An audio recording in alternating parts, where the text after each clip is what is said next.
On our season finale of Unapologetic and Free Talk Show, we are ending this season with an episode on soft skills, an episode that has been in the works for really years, and we're finally bringing it to pass. And so we're excited for you to tune into this episode. Again, it is the season finale. We are closing out our season 3, and we look forward to seeing you guys when we come back with new content. Welcome to Unapologetic and Free. I'm Shar. I'm Lakia. We're sisters by blood and friends by choice. Welcome, everyone. We have a special guest with us today.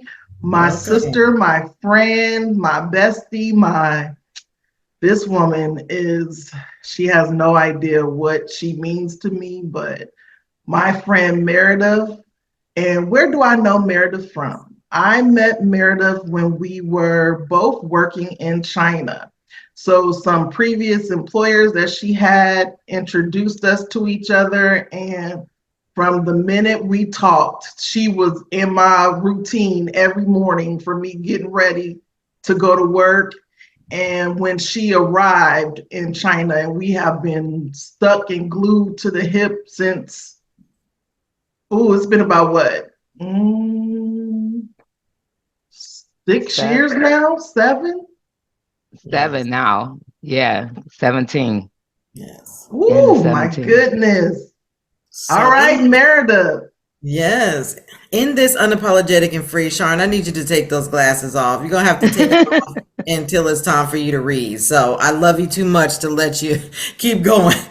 So when it's time to read, then you're going to put them back on. All right, that's why it's Unapologetic and Free. That's right. That's right. So I'm sorry. Go ahead, Meredith. I couldn't keep going without telling her that. She didn't look at her phone, y'all. I tried to send her a text and be all discreet, but she didn't do it. No, she be all in. Well, thank you for having me. And yes, Char, you just I almost cried for real, just thinking about it, because it was every day. I was still in the States and you were in China, and I'll be up and. Before I go to bed, I'll make sure I call you so you get up and you just hear what your day sounded like. I would literally listen to your footsteps from the time you left out the door to when you got to the job. So it just reminded me of that. And I'm happy to be here. I'm honored to be here. So thank you for inviting me. Thank you for coming. So right now I'm in Cleveland. I'm in Cleveland, Ohio. What's the weather like there?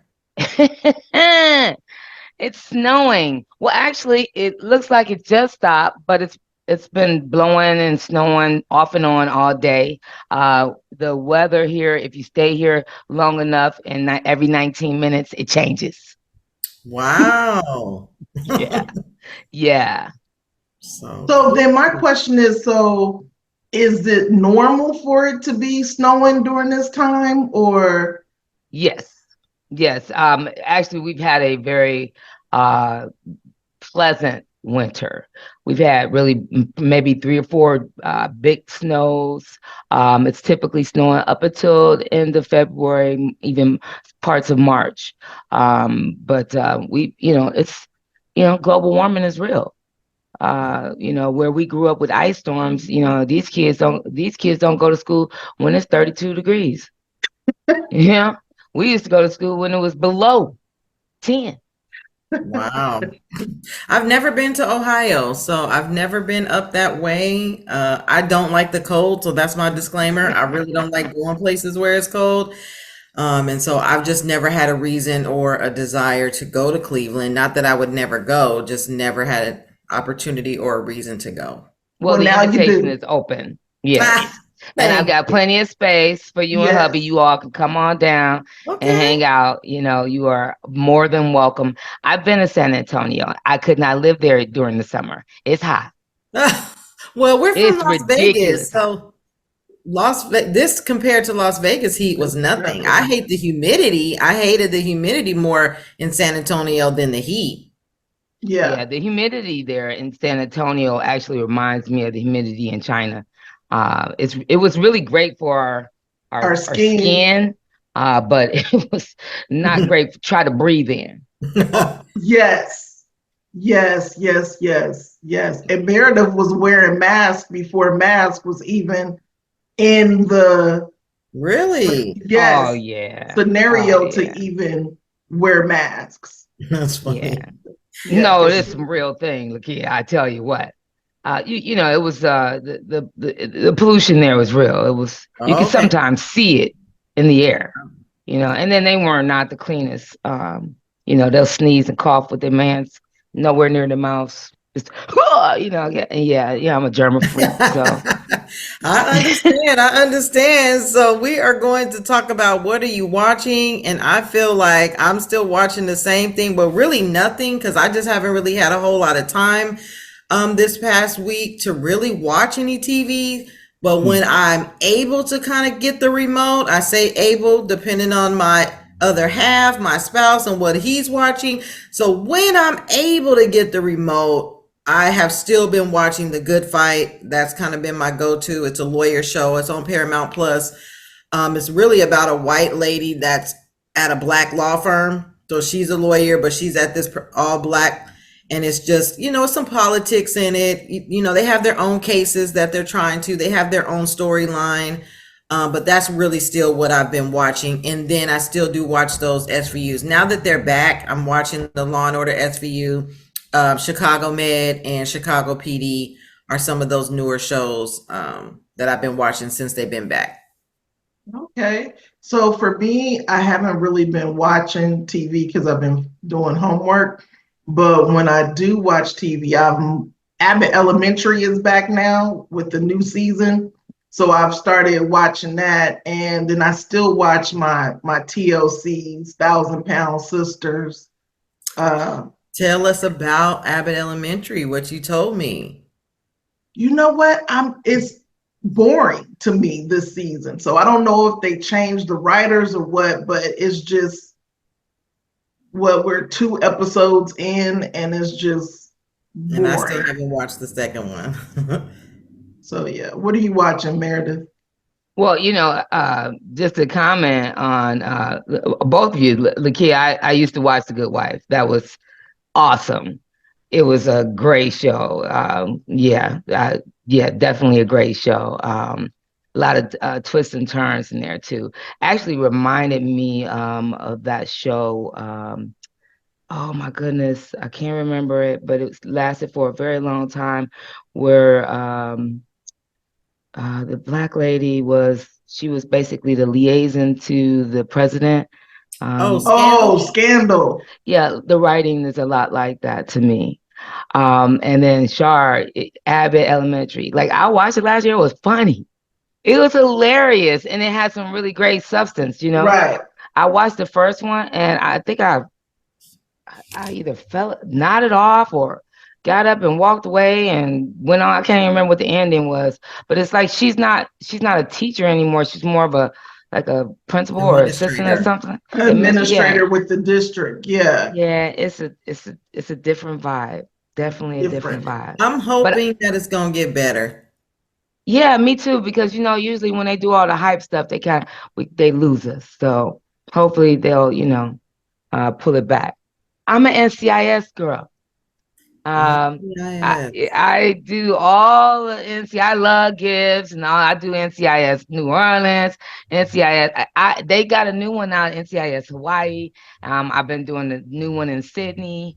Yeah. So and NCIS is it's naval criminal investigations where it's involving criminal activities or solving crimes that involve the Navy and or any type of military. Military. And And I've I never just been love able it. to get into that. Like being in the military, I thought that but I don't know. I've watched different episodes. I've watched different, I've never committed, but it's just never stuck. So I don't know. I might be willing it's enough of them that's something I could binge watch. So I might give Oh, for years. it Seriously. I mean, they're going in, I think NCIS going in their either 20th or 21st season. So a that's try. similar to SVU because they own 25. Yeah. Yeah. Okay. All All right. right. So, what are we here to talk about today, Shar? We are going to talk about soft skills. Mm. And so, It's per a long time Indeed, coming. It's a long long time coming. time coming for this soft skills episode, y'all. We should have did this 2 years ago, and we just Why? never did. And we both, sometimes it's like it never went away, and so we said, okay, it's finally time. Let's just do it. So this is one of those topics that we've been needing to do, and so we're just finally doing it. So go ahead, Shar. I'm And sorry. also, too, we're both in different careers or different positions in our career. So it's very relevant. And we're starting to see that there's a lot of crossover with the soft skills. So, per Indeed, what are soft skills? Soft skills are abilities that relate to how you work and interact with other people. Commonly noted soft skills include communication, teamwork, and other interpersonal skills. So, employers look for candidates with soft skills as these skills are hard to teach and are important for long term success. Soft skills are different from hard skills, which are technical in nature and job specific. But even like I said, with soft skills, they cross over in different areas of our lives. So with that, we always break it down into different topics. Right. So I always approach because I'm a teacher, I come from the part of teachers and students. What does that look like? Right. And Lakia, this time you're going to address what? So I'm actually going to address more of relationship soft skills and soft skills in the church. We're going to talk about also, Meredith, workplace. So that's where you come in. Yes, workplace soft skills. But I want to list this before we go into the different categories. I want to just list some of the actual soft skills because I didn't even realize there were different types of soft skills that you can have. And so a list of soft skills, number 1 is empathy. Number 2 is emotional intelligence. Number 3, emotional control. Number 4, communication skills. And number 5, self-awareness. And I chuckled on the inside that empathy is number 1. It's because I struggled. And I say past tense because I am so much better now. But when I think about over the years, I used to come from like call center. So I work in a lot of call center jobs and, they record you and there's scripts and there's things you got to say. And I remember this one particular job that I had when I was in the training, you would have to train and you would take a call and they would grade you. Every call I failed in empathy, like every time. And I'm like, I don't understand, right? Like, and so I struggled with it because it was more of a matter of fact. I was just more of a matter of fact. And so the place that I worked at was a prescription company, mail order prescriptions, right? And so in my mind, okay, you calling in to order your prescription. Like, what empathy is required for that? You calling, you need a refill, and I'm going to process your refill, right? But that was the mindset back then, not having an understanding that empathy was a soft skill because they didn't promote it that way. It was just, you don't have any empathy. I was supposed to say things like, oh, I am so sorry that you are out of medication. Let me go ahead and and that just wasn't me. I still struggle a little bit with it, but again, I've gotten a whole lot better, which is why, again, we wanted to do the soft skills because I've been the one struggling the most in employment and jobs, just in life, trying to master these soft skills and constantly being told I didn't have soft skills. But my issue with it was nobody was telling me what was I doing wrong? Like, what am I saying that was wrong or that made it not a soft skill? Because in my mind, well, I'm just telling you the truth. I'm just being honest. Can I just be honest? Yeah. Well, just the way you just delivered that, your empathy, you still need to work on it because you don't change your face. Oh. Your face says a lot about how you feel. And so, when someone talks to you and they say, oh, I can hear your smile on the other end. When you're smiling, you can actually hear it on the other end. You can. And so when you're talking, and if you just say a matter of factly, that's what it sounds like. So, See, and that so helps. Wow. as a soft skill, that is very, very important because a person can't see you on the other end, but they can feel your vibrations. They can hear everything that's happening right here, That right is here. good information. Because I told you I still struggle with it, but that And makes see sense. that right there is just completely different, That makes completely sense. different. Wow. Already. Okay. So she has a poker face. She does. You have a poker face. I don't have a poker face. My face tells you exactly what I'm thinking, what I'm feeling, and all of that. So thank you. But I have a different thing as far as points on soft skills. So for my list, it says problem solving, okay, effective communication skills, self-driven, drive, adaptability, flexibility, dependability. Mm. What else? Leadership, research, creativity, work ethic, and integrity are soft skills. Listening too. Being able to listen, huh? Yes. Okay. So let's go ahead and go into let's break these topics down into different areas that we're going to talk about. So work is really a very important one for me, Meredith. And so, and you already are helping me. So I want to know if you can talk to us about workplace soft skills and just kind of, like I said, even knowing what you know about me. And this episode is not about me, it's about soft skills, right? But even Yes. in that, when we're talking about it, how do people know what is a soft skill and what's not as it relates to the workplace? Well, that's a great question, and I'll tell you that back just using you as an example, back then, empathy was lumped into communication. So there were really basically five soft skills that in the workplace they talked about. It was communication, it was teamwork, there was problem solving, critical thinking, adaptability, and time management. All of Time those things were, management. yeah, they were all lumped into everything that you all just said. What you just said they're broken down now, right? Which is great because now, you know, you don't have to guess what you're asking me to do. Because before, communication, you know how much goes into one thing in the communication? I mean, all of those soft skills that you talk about, having empathy, listening, responding, those things, those are all communication skills. If you don't know what you mean by communication, how can you expect me to have it? So in the workplace, it is important that those things are broken down because, like, even in education, because of course I was in education as well. Those things lend itself to creating a environment that is conducive to learning. Where if you don't have those skills, you're going to have a very hostile environment, especially in the educational field. So that's something that has to be developed, and in the business, you have to have those things in order to be successful. One of the things that, like, I'm hiring now, and my employees work from home, and they have to have soft skills because they're calling people blindly.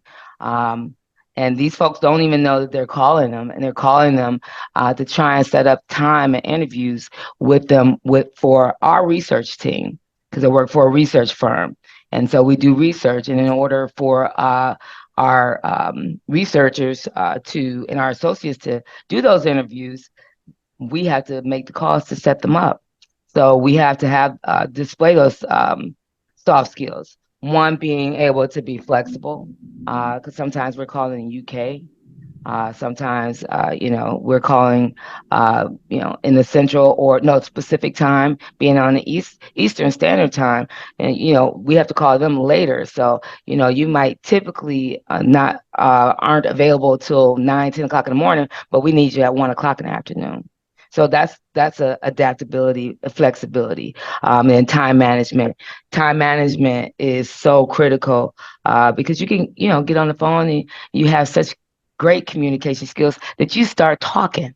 And you're talking and talking and talking, and we got like 500 more people we gotta call. Okay, I'm gonna need you to keep it moving. Okay, that's great, you got it, but let's keep it moving. Get them set up and keep it moving. That's time management. Even in education and teaching, time management is huge because you only get but so much time to prepare your lessons and to give those students the most important part, the nuts and bolts, the food that's going to help them, supplement their minds. Necessarily not enough time in a day to do that. That's why it's so important to have those soft skills to realize that you have to adapt to the time that you have. Right. And I guess that's why, as I'm listening to you, and even in my scenario, I mean, even in the past when they were saying you don't have soft skills, but it's so many different soft skills as we determine. So in the area where I'm used to hearing it is, and even from you since you've been on here, is the communication soft skill, right? And in the empathy in the communication, I struggle with being fake. So the reason I've struggled so much with empathy, right, is because I don't want to be fake. I don't want to pretend that oh, thank you so much for calling. I am so sorry that you forgot or whatever, right? I can't be fake. So I don't know. I still work at communicating, right, and being able to, like you said, show it on my face and how I'm coming across, but I'm constantly thinking about don't be fake, don't be fake, don't be fake. And I that gets in the way of me being able to communicate in a more softer way. But what makes you think you're being fake? Because you're giving a service to someone. Because I don't want to smile. I don't feel like, why do I have to smile to say, oh, you know what? I know that you tried really, but that's not the way we should do that. That's fake to me, smiling and saying that. That doesn't feel natural for me. I'm so glad you said that, because when I first started customer service, I was like 22 years old, working for the phone company in Ohio Bell. And I used to think the same thing. I'm like, that is so fake. Oh my goodness. You want me to act like something? But, one of the things that I learned, having empathy, it's understanding who you're talking to and who your audience is. So in a situation where, like I worked at a medical mutual insurance company, you don't know whether they're suffering with cancer. You don't know whether they just buried someone. You have no idea what's going on in someone else's life.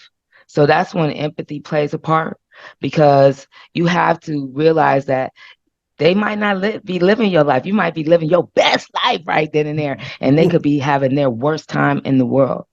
And having empathy for that, just leaving the door open for having that opportunity. You don't know who you could touch. You have no idea if you can make them have a better day or give them some hope, and so you have to remove yourself from that situation and allow that to be a part of what you're doing. Because one of the things I used to tell myself is, I'm going to help somebody today. That's good. That's good. That's good. And I feel it's getting easier for me in the job that I'm in now, because I work with children and parents and kids, and I have a passion for what I believe in the program and what I'm doing. Mm-hmm. And so to your point, now as I'm growing, I'm finding myself now with my staff being able to say, hey, you got to really listen to what they're saying, and you got to really find out, right, what those needs are, right? Yes, you see this person is just coming in to see what they can get, but what's the reason behind that, right? What's the why, right? And so even as I'm saying that, my face changed because I actually care about that. I'm actually expressing, like, because you don't know, because I have been on the other side where, yes, it was about me trying to see what I can get because I needed something, right? There was a need, and maybe I didn't want you to know what the real need was, but I need something. And so, and even when I worked at welfare, right? Like most times we would say we were one paycheck away from being on the other side. So you coming to me as the worker, right? And you want me to get you these benefits, but we were 1-2 paychecks away from being on the, and some some parts of my life, I had to get it. I'm working there, but I'm also receiving the very thing, and I'm working at the place that's giving it out. So that allowed me, right, to be able to do what you said and really see and start to think like we don't know what these people are going through. So that is very helpful. I appreciate that. But I also think the number one thing, because they said communication, but communication starts with active listening. Everything starts with listening and how you listen, because most times people are listening to respond instead of listening to understand where that person is coming from. So if the number one thing to employ or to activate those soft skills start with listening. Listen to understand, not to be understood. Mm-hmm. Yes. Absolutely. That's one of I got a big old picture frame in my living room, like, because that's in the Bible, so yeah. And also, I know I was teaching business over in China. And so one of the skills is, entrepreneurship, having that confidence. Some students, some grown people, most adults honestly don't have confidence because the system is built to keep the little people down and make folks think that they don't know or have the ability or skills to do exactly what they want to do. But that's not true. Entrepreneurship can come from anyone, any spirit that has it in them. You just have to build on that. You have to encourage people, and some parts of empathy comes with that as well. Encouraging, it's not just, empathy just means that you have a audacity to be able to understand and try to understand the situation and try to impose something encouraging in it. It doesn't necessarily have to be something sad or, oh, woe is me, because it's not. I want people to empathize with the fact that I want to be rich. Okay, I want to be rich.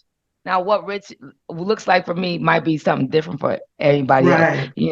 It just all depends. And again, like you said, Shar, listening is the key. Listening is the key.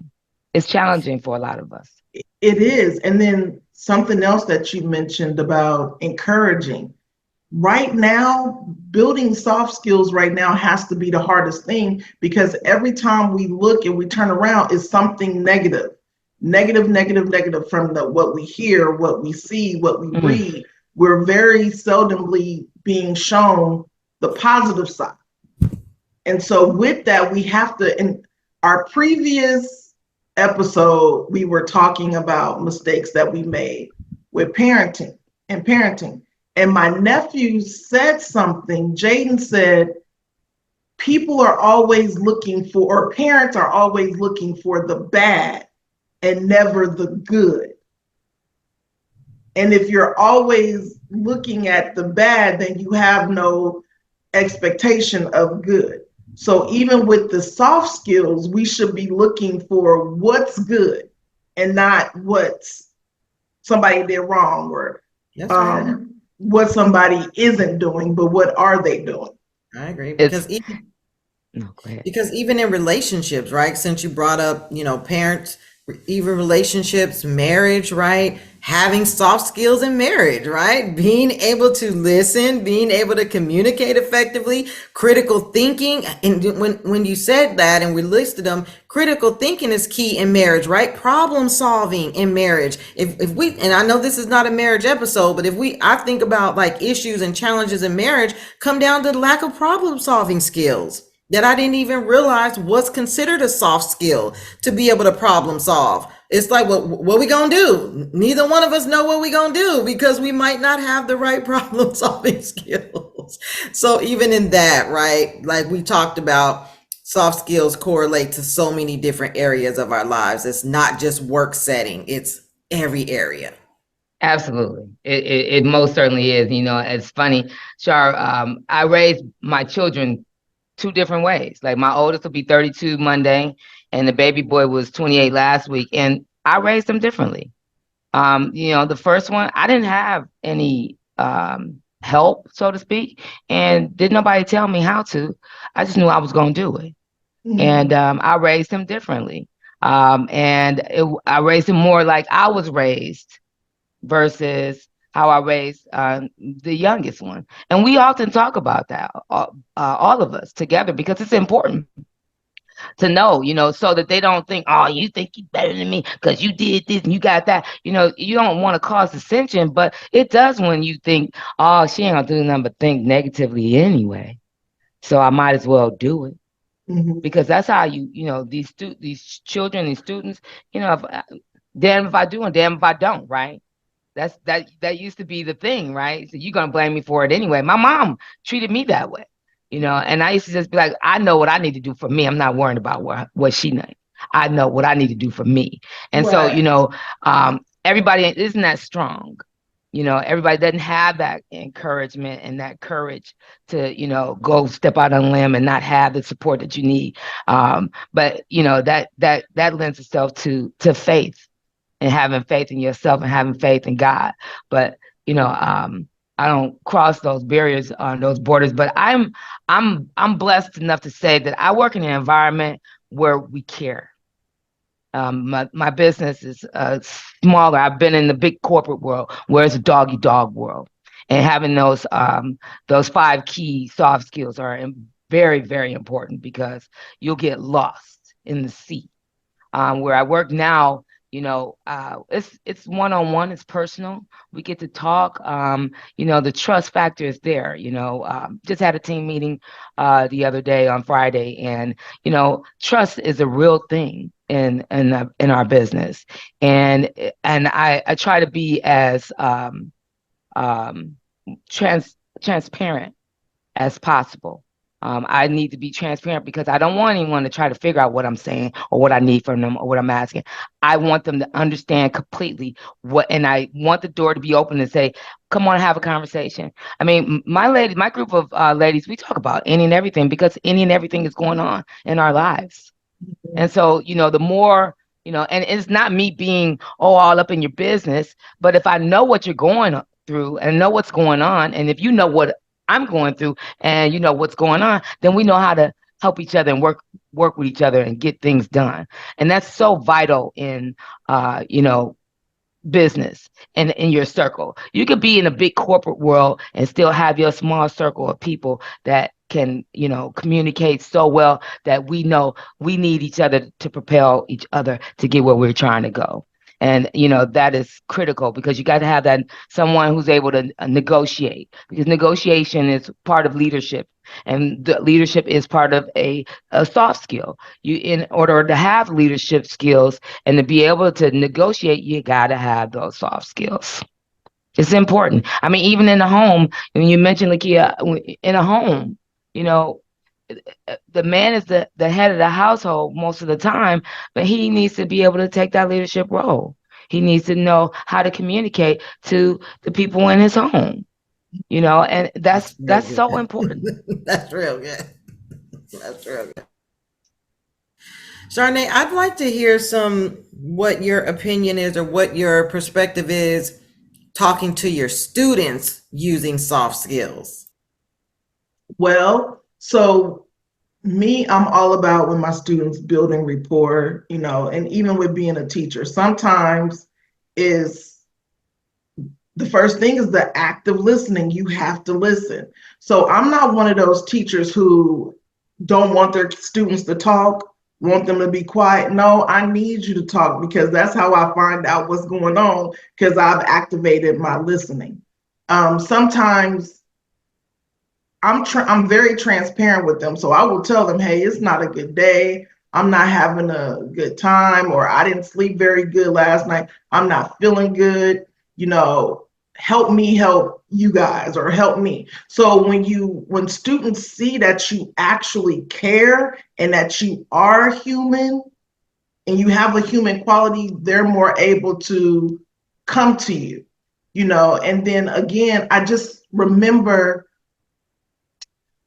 Freedom Writers. That is like one of my go-to teaching movies. And I think it was Mario character when he said, why should, just because you're an adult, just because you're a teacher, do I have to believe you? How do I know you're a good person standing up there? So it starts with building that rapport with my students before even any learning can happen. What do you think, Meredith? Because you were a teacher. Actually, we all have been in some type of teaching capacity. No, that's exactly right. Establishing rapport in any situation where you're engaging your students, engaging a prospect of a relationship, engaging a prospect of work. That's the first part. You got to, if you can't even establish rapport, you got nothing. And then from the rapport, then that's when you start working on the trust. That's when you build that trust. You can't just come in and just be dogmatic and think that everything is going to go your way, because it's not. Eventually, I know we all have seen where someone just come in and think they're going to bully their way in. I can't stand a bully. I'm sorry, I cannot stand a bully. I go straight for the bully all the time. I don't care who they are. You a bully? I'm coming for you, because who are you? What's wrong with you? Something wrong with you. You have not thought about this, have you? You got all these people in here, and emotional intelligence comes in spurts for people. Students don't develop their emotional intelligence till they're adults. That's 28 right. years old. That's right. They can't make informed decisions for themselves. So, in the work environment, I remember getting bullied because I was younger. And, but I was younger just by age. I was mature because I had gone through a lot in my life.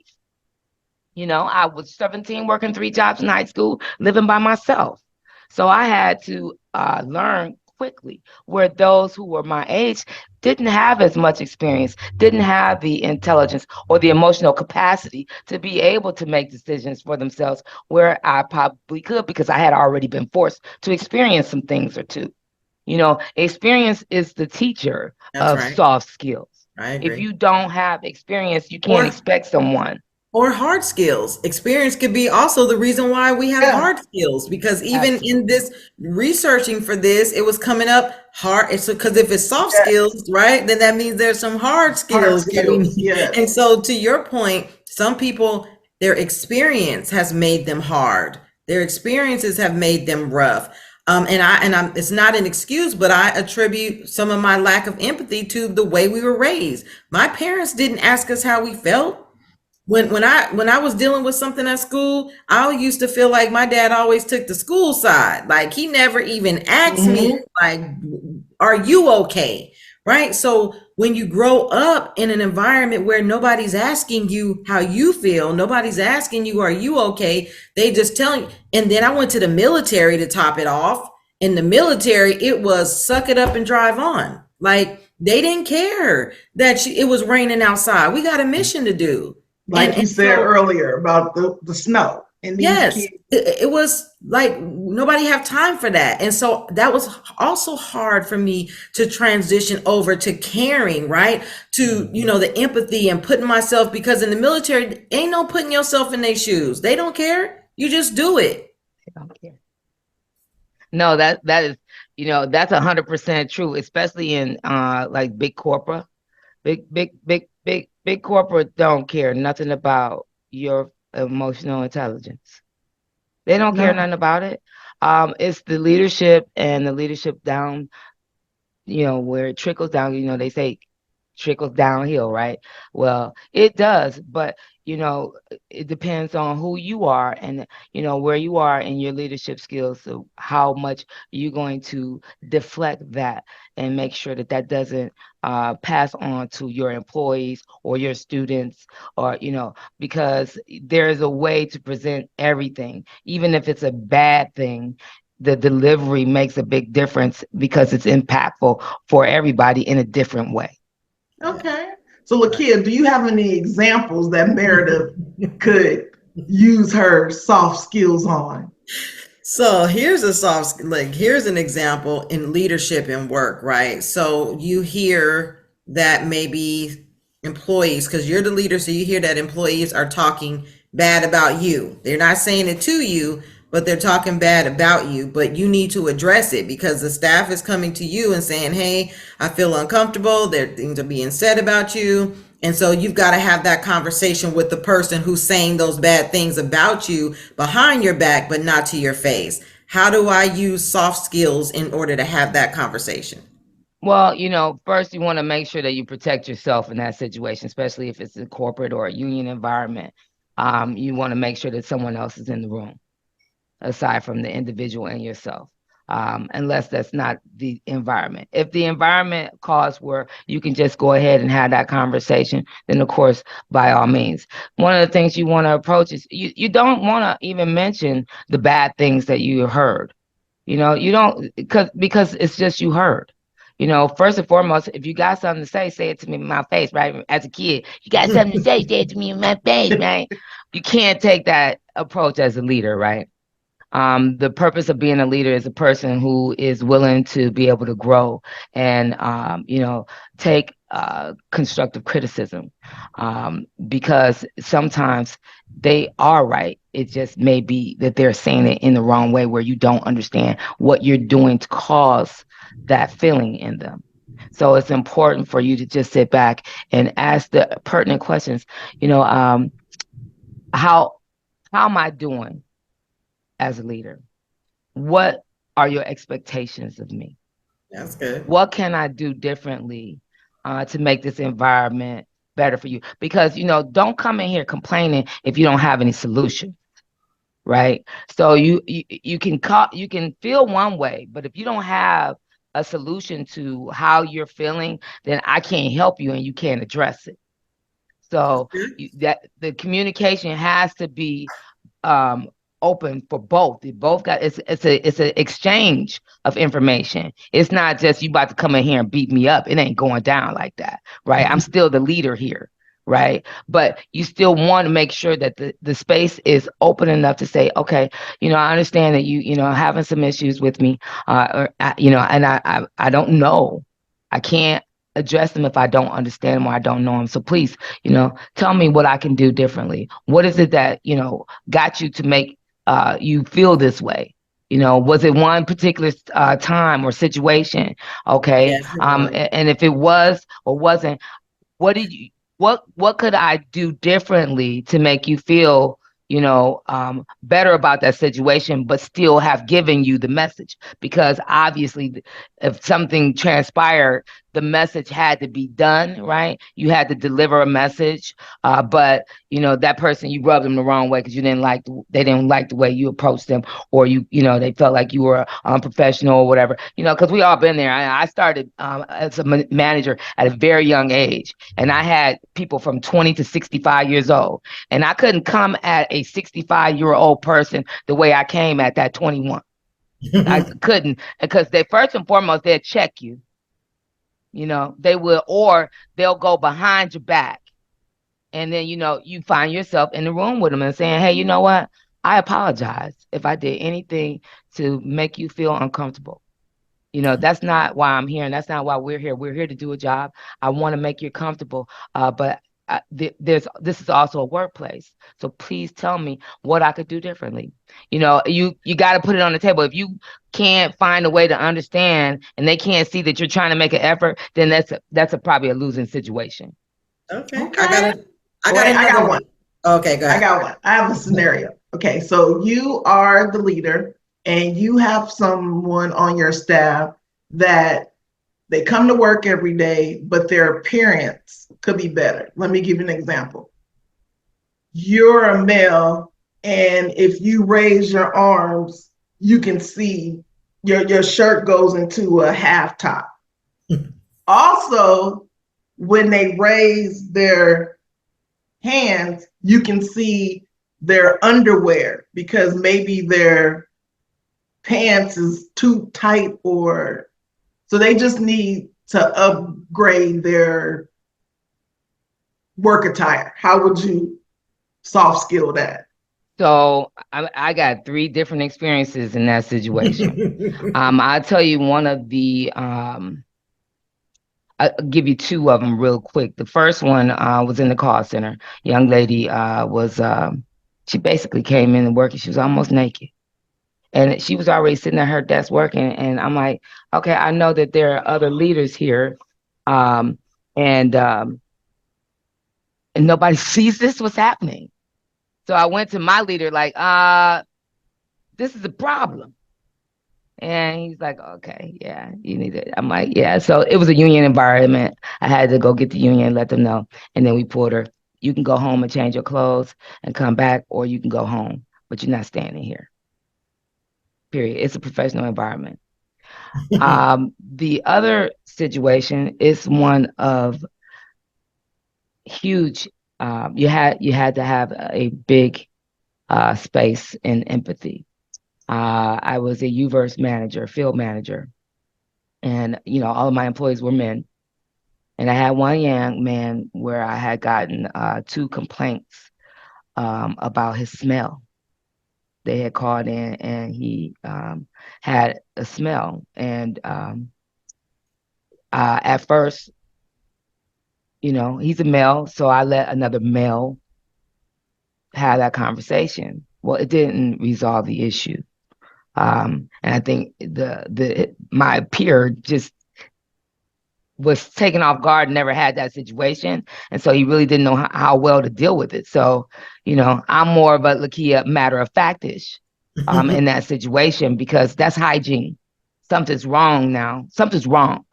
So I had one of my peers come in and I sat him down and I'm like, something's going on. What's going on?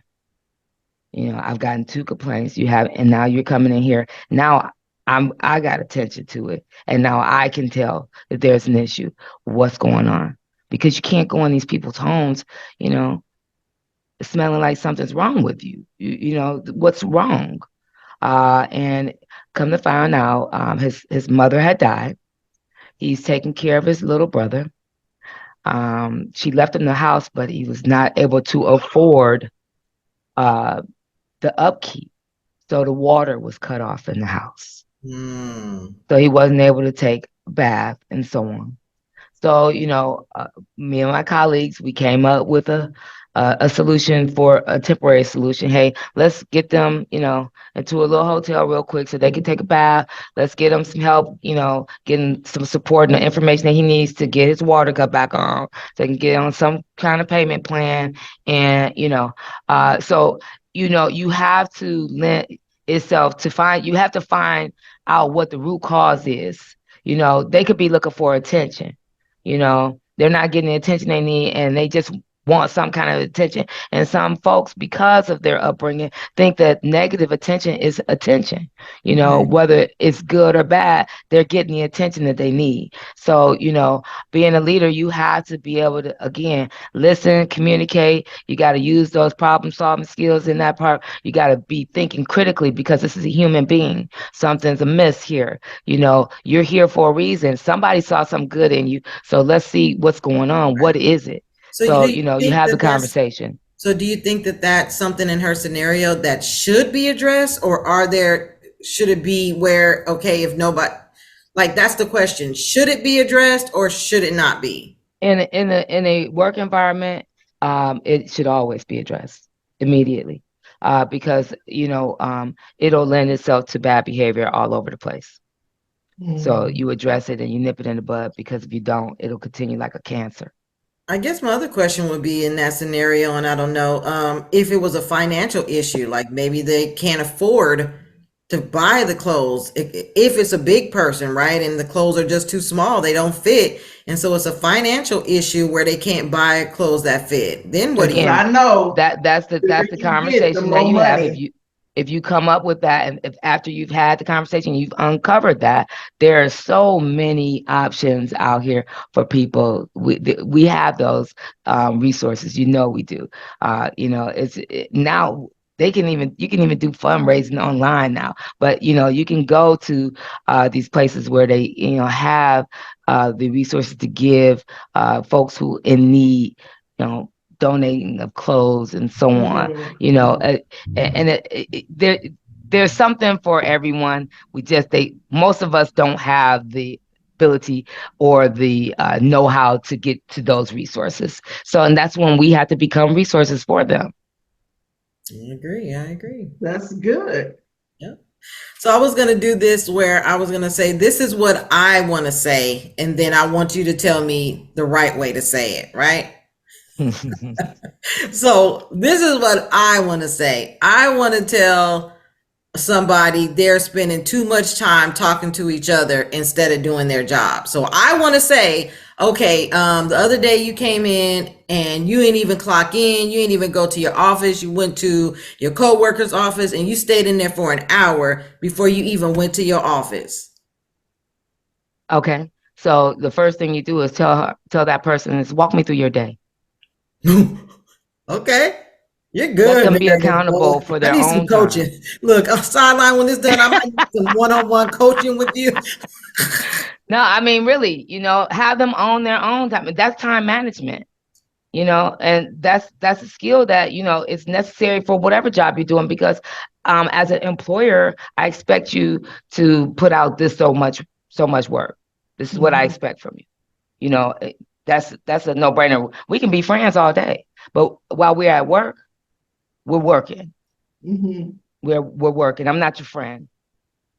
I'm not. I'm always gonna be your friend, but I'm not your friend while we're working. We can hang out during lunch. If you want to do that, that's fine. If I'm not busy and you're not busy, and we can hang out afterwards or kick it on the weekend. But when we're at work, nope. And this is funny because I was her supervisor, but she is also my friend. She is also my sister. We hang out. So when it came time for doing supervision, we would be talking, and I'm like, okay, I got to take off my friend hat and put on my supervisor hat. Okay, let's go. And then we hit it. And then afterwards, okay, take this off. Look, and I'm asking her, so how did that go? And she's like, oh, girl, yeah, but you should, next time, blah, blah, blah, blah, blah. Great. Love it. But, that's a sign of a true leader, because of the ability to take on constructive criticism while giving it. It's important to lay down, what the foundation is. This is what we're working with. This is what we got. This is where we're trying to go. And, you have to make sure that the people are growing with you and your business. If they're not, then it might not be a good fit. And that's something that's a conversation that has to be had. You can't be afraid to have those conversations. I need you to walk me through your day. Okay. And tell me what the expectations are. And then at the end of that, tell me, what you think you could do differently. I'm not going to tell you yet, but I want you, because self-discovery is huge. Yes. Self-discovery is the most powerful tool that you can use as a leader, as a teacher, in any situation, because it's a light bulb that goes off. Boop. Right. Oh my goodness. Did she just say that without saying it? Okay. And you know what? I just want to say you have helped me today in this episode. And I am so thankful that you would take the time to even come on to our podcast and share your knowledge and your wisdom. And we appreciate it. And with that, we just want you to share this episode. We will let you know when it's about to drop. We will give you all of the handles. Lakia, what are our handles? So as always, y'all know, especially if you're watching this on YouTube, it's going to be at the end of every slide because we got so many. We do have a TikTok now. So on TikTok, it is up ANDFREE. So that is a new social media outlet that we've added. So you can follow us. I do need some followers, y'all. I'm just building that page.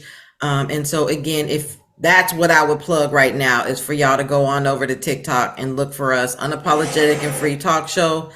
But the handle is at up ANDFREE. And as always, y'all, these conversations get so good, we never want to stop them.